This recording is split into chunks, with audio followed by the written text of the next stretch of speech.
Radio Vissou. Téléchargez l'application sur votre mobile.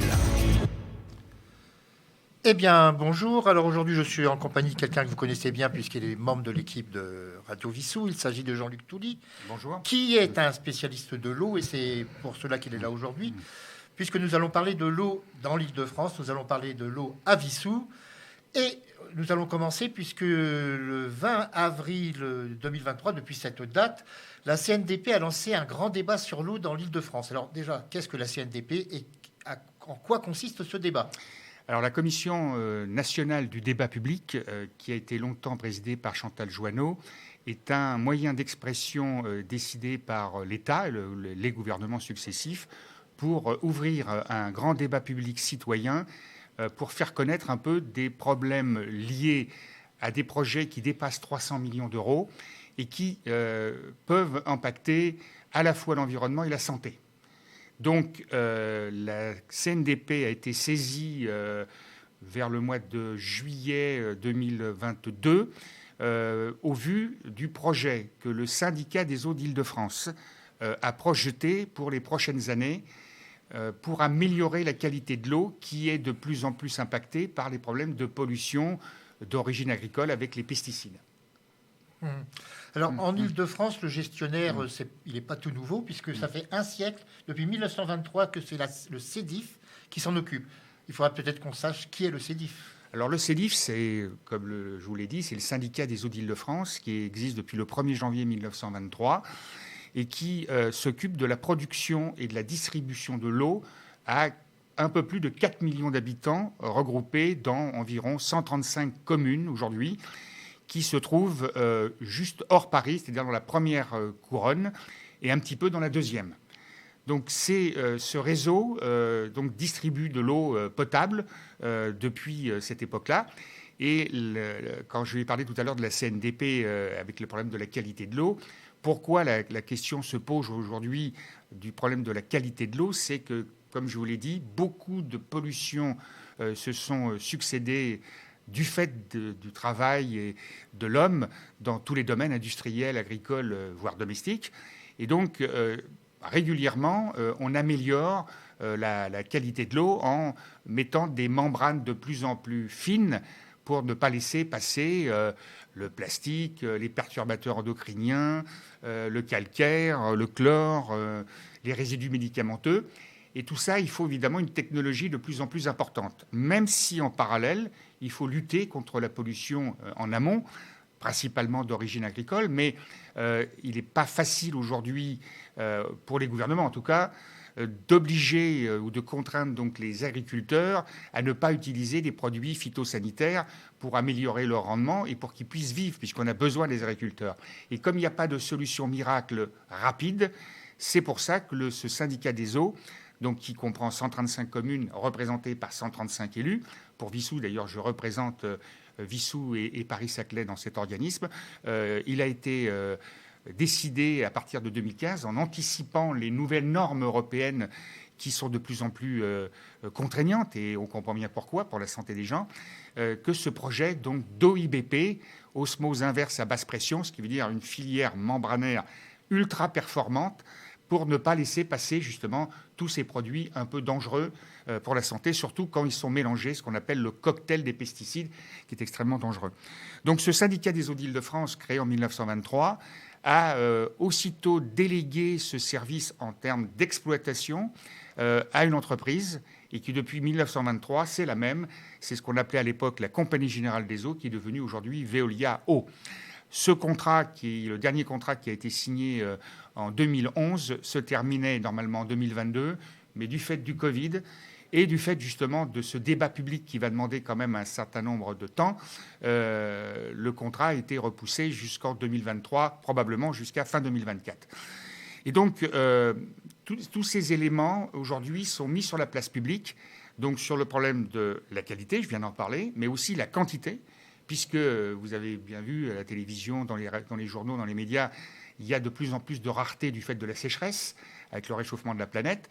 Donc, qui dit rareté mélangée à de la pollution, évidemment, tout ça n'est pas très sain pour la santé. On découvre quasiment tous les pas tous les jours, mais presque, des choses de plus en plus dangereuses grâce à la recherche qui est de plus en plus fine.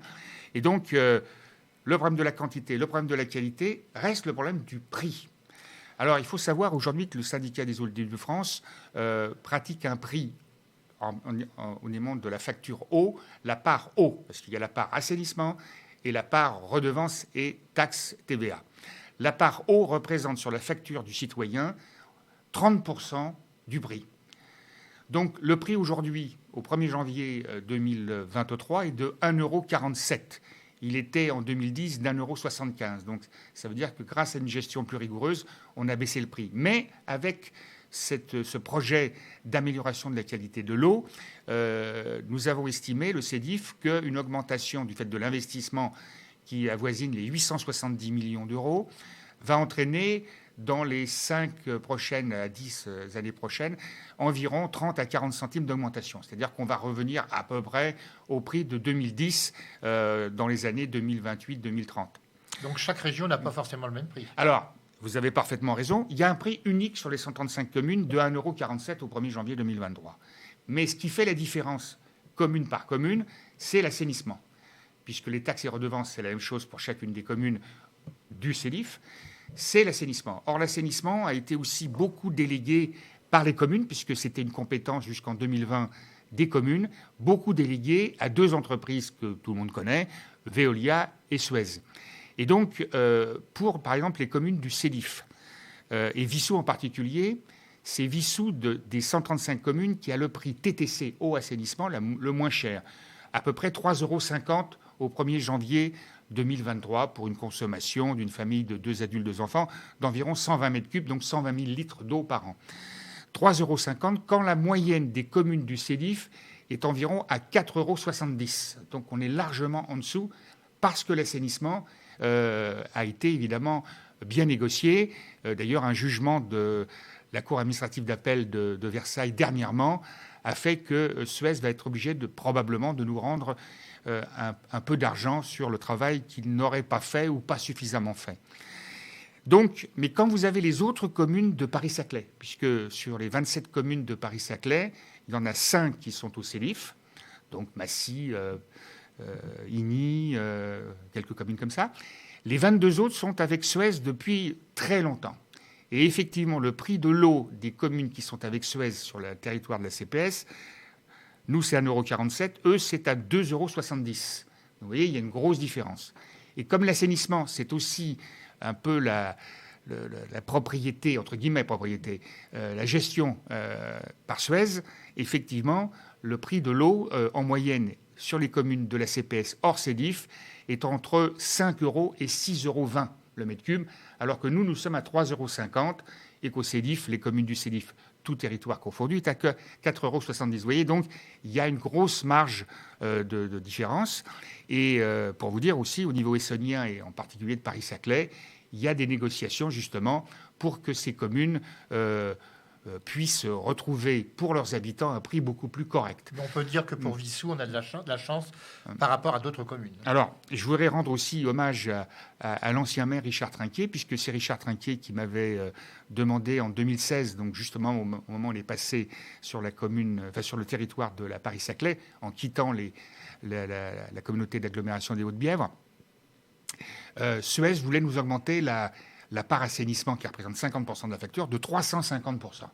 Nous avons refusé, parce qu'il me l'a demandé. J'ai fait un travail avec un cabinet d'audit dirigé par Marc Lémé, et nous avons tenté de négocier avec Suez la restitution de cette augmentation de prix que nous n'avons pas acceptée. Alors, ils n'ont pas voulu vraiment négocier parce qu'ils voulaient qu'on cache à toutes les autres communes notre négociation. Alors, c'est pas qu'on ne voulait pas, mais je vois mal dire aux autres communes dont on faisait partie au niveau de leur agglomération, nous, on a négocié, mais c'est bien pour nous, tant pis pour vous, quoi. Et donc, en refusant ce signature d'avenant que nous n'avons pas accepté au niveau du maire de l'époque, M. Trinquier, eh ben, en fin de compte, Suez n'a jamais augmenté depuis 2015. C'est pour ça qu'on a un prix aujourd'hui. Et on a décidé, au terme du contrat qui concernait Verrières, Vissou et les communes comme Antony, Bourg-la-Reine, etc., qui avait un contrat de 2010 à 2022. En février 2022, le contrat étant fini, nous avons décidé, avec l'agglomération de Paris-Saclay, de passer en régie, avec notamment la commune de Palaiseau, qui est en régie depuis très longtemps. Donc, pour les habitants, c'est tout ce que je viens de vous dire, ça paraît peut-être un peu compliqué. Surtout, c'est des informations qu'on ne donne pas. C'est dommage, d'ailleurs. C'est peut-être pour ça, justement, que des disparités aussi énormes en France, en gros, ça va de 3 euros à 10 euros le mètre cube, alors que le service, normalement, devrait être le même. Et je ne vous ai pas parlé aussi d'un autre élément en dehors de la facture, mais qui a des implications sur la facture, c'est l'entretien et le renouvellement des réseaux. Parce que les réseaux ont une durée de vie en moyenne de 80 ans maximum. Or, en moyenne, en France, on renouvelle les réseaux tous les 200 ans. Donc, évidemment, ça a une application sur les fuites. Au CEDIF, les dernières années, on était à environ 85 ans. Donc, on était dans la bonne moyenne pour renouveler les réseaux. Et on n'entend pas beaucoup parler de fuite sur Vissou. Parce que, alors, sur le CEDIF, parce que sur Vissou, c'est à peu près le même chiffre, on a un des chiffres les plus bas de France.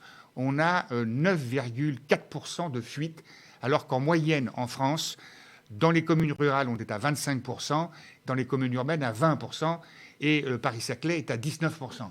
Donc, effectivement, de l'eau qu'on paye, mais qui est perdue et qui est rejetée dans le milieu naturel de l'eau potable, c'est quand même bien dommage. C'est un grand gaspillage. Donc, tous ces éléments réunis fait que ce grand débat public dont je parlais au début, organisé par la CNDP, donc la Commission nationale de débat public, permet justement aux citoyens, dans les réunions, donc il y a une réunion par exemple la prochaine, au plus proche de Vissou, c'est à Choisy-le-Roi, donc c'est le 9 mai de 18h à 20h environ, à côté de la mairie de Choisy-le-Roi. Il y en aura plusieurs débats. Ça va s'étaler sur 3 mois, donc entre le 20 avril et le 20 juillet. À la suite de tout ça, la CNDP, qui est neutre, va faire un rapport, va le transmettre au CENIF au mois de septembre, et au mois d'octobre, le CENIF va répondre à la CNDP et probablement va tenir compte d'une partie des remarques qui aura été faites par tous les citoyens à travers la CNDP.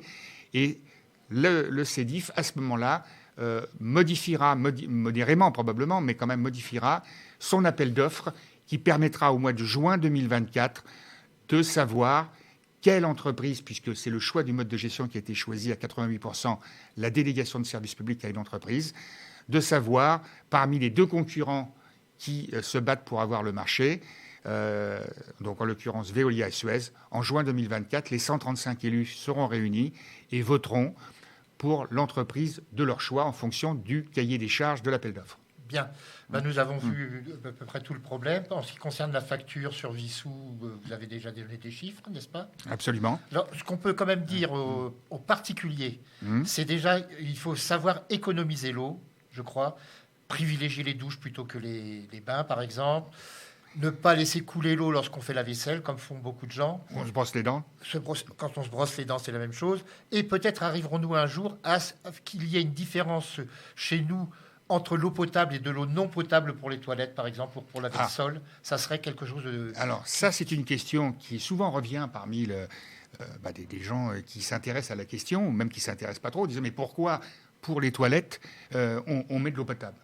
Le problème, c'est qu'il n'y a qu'un réseau d'eau potable, mais qui est plus ou moins abandonné. C'est la ville de Paris qui, au XIXe siècle, l'avait proposé pour les squares, pour les trottoirs, pour le lavage des véhicules, etc. Le problème, c'est que on a près de 900 000 kilomètres de canalisation. Vous imaginez les milliards, les centaines de milliards d'euros que ça coûte. Donc, créer un deuxième réseau, ce n'est pas possible. Donc, économisons l'eau potable, comme on l'a dit tout à l'heure pour certaines choses. Il faut aussi, par rapport justement à l'économie d'eau, sans culpabiliser l'usager domestique lambda, c'est que globalement, au niveau de la planète et au niveau de la France, c'est l'agriculture qui consomme le plus. Et je n'attaque pas l'agriculture en disant ça. C'est environ autour de 60 à 70% de la consommation annuelle qui est utilisée par l'agriculture. C'est pour ça que là, il y a des efforts à faire, mais qui ne sont pas forcément faciles à mettre en route très rapidement. Le deuxième, c'est l'industrie, qui est environ autour de 15%. Et l'usage domestique, c'est à peu près pareil. Ça varie de 10 à 20% suivant les pays. Donc ça ne veut pas dire que les usagers domestiques n'ont pas d'efforts à faire, parce qu'effectivement, avec la sécheresse, le réchauffement de la planète, le problème de l'eau va devenir, notamment dans des régions plus au sud, mais qui remontent de plus en plus au nord, justement, de bien comprendre que on ne peut pas se dire laissons couler le robinet comme ça et faisons attention, par exemple, à notre compteur lorsqu'on a accès à notre compteur, pas toujours, pour vérifier, par exemple, au début de la nuit, par exemple, lorsque tous les robinets sont fermés, de voir que l'aiguille du compteur ne bouge pas. Si elle bouge, ça veut dire qu'il y a une fuite. Bon, voilà. Mais normalement, le gestionnaire, maintenant, depuis peu de temps, doit vous signaler sur la facture qui serait beaucoup plus importante du fait d'une consommation énormément élevée, de dire attention, vous devez regarder votre compteur, puisque chaque usager est responsable de son compteur et après son compteur. Avant son compteur, c'est le CELIF et son gestionnaire qui est en responsabilité. Il donne ce genre d'avertissement, ça je peux vous le dire. Je connais quelqu'un qui s'est arrivé récemment. Bien, je crois que nous avons fait le tour du problème pour aujourd'hui. Oui, alors peut-être une toute dernière précision. Quand je vous ai dit de parler de la réunion de Choisy-le-Roi, qui est le plus proche, c'est pas simplement parce que c'est plus proche, c'est parce qu'à Vissou, l'eau vient de l'usine de Choisy-le-Roi. Il y a 3 usines au niveau du CELIF. Il y en a une dans le nord, c'est à Mireille-sur-Oise. Il y en a une dans l'est, c'est à Neuilly-sur-Marne. Et la nôtre se trouve à Choisy-le-Roi. Bien. Eh bien, merci Jean-Luc Toudy pour toutes ces précisions. Merci à Yves d'avoir assuré la technique de cette émission qui, je l'espère, vous aura beaucoup intéressé. Et je finirai par dire, buvez quand même de l'eau, malgré tout ce que je viens de dire, de l'eau au robinet. Elle coûte beaucoup moins cher que la minérale. Elle coûte beaucoup moins cher. Et l'eau sous bouteille plastique, pas à l'abri de la chaleur, etc., c'est pas la solution. Tout à fait. Merci à vous. Radio Vissou. www.radiovissou.fr